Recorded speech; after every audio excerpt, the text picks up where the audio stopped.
Orla, I just want to make a few very brief points, and indeed I just want to also raise my concern over the way the student nurses in this country are treated. Is it any wonder we can't retain them? Is it any wonder we can't recruit enough nurses who'd want to take a job up in Ireland with the way that they're being disrespected and treated very badly? And I want to call on government to try redeem themselves now by making sure that the student nurses are awarded a pay increase along with midwives, and also to make sure that the retention fee of €100 is waived. Because, I mean, it really is, I mean, it's clapping them one minute and then cutting them down the next. It's just outrageous, and I just ask for that to be looked at.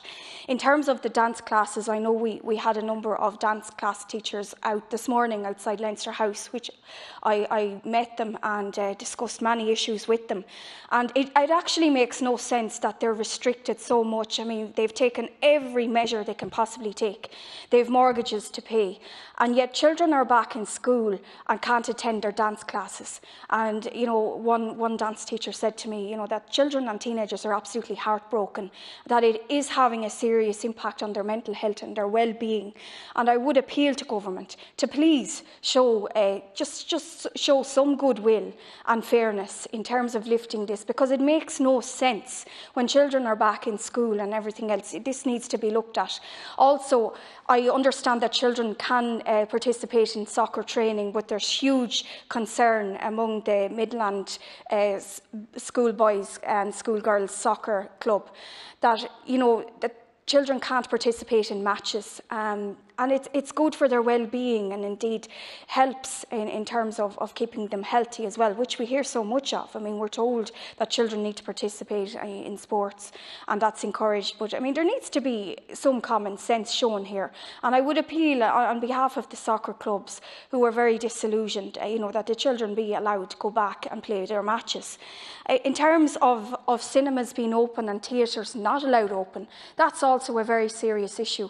And I know it has been brought to my attention that in Burr Theatre they have a cinema club, but now we have no cinema in the town of Burr, but the cinema club, which is within the theatre, can't open because of this ridiculous restriction. And I would just appeal again to government to show some goodwill and show some understanding and indeed some empathy for people. And I think that's what's lacking, is the empathy and you know, the hardship that people are going through. And some of it is unnecessarily. I mean, some of the restrictions are completely over the top and make no sense. And indeed, we have seen an admission of that from some ministers and some backbench TDs, that some of these measures make no sense. So we need to revisit them, and I would ask in particular for that to be looked at. In terms of the rural pubs, I mean, they're being treated shamefully. We hear this government talking about rural Ireland and supporting a vibrant rural economy, and that's in the programme for government. But yet we are seeing here that they're being trampled on. Absolutely trampled on. I've seen many rural pubs, and I can tell you they're cleaner than a lot of surgeries and hospital wards. As clean. They've put in every measure possible. And it has to be also remembered by government that we don't have the same scenario as Dublin, unfortunately. We don't have big crowds of people going in. We might have 10 people or maybe 15 at the weekends visiting their local pub. And again, this is having a huge impact. Government is speaking from two sides of their mouth all of the time. They're talking about rural isolation. But what about people living on their own, who go in for that sociable drink, who speak, you know, the only time they meet somebody? And it has been said to me by constituents, I don't see anybody. I might see the postman 3 or 4 days a week.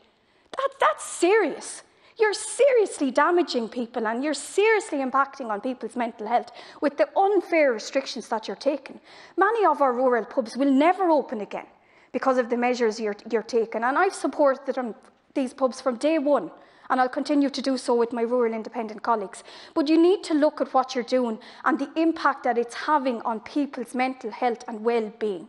We need to make sure that there are experts in every sector included in any decision making, and I feel that that's where the whole thing is going wrong, that we don't have an insightful experts, their accounts and indeed their information factored into the decisions. The decisions are taken on a whim, and I just think some of them have gone way way, way too far, and they need to be revisited, and some of them need to be pulled back. I mean, absolutely we need to take precautions, but we cannot create a police estate where we take responsibility for every single citizen in the state. There has to be personal responsibility.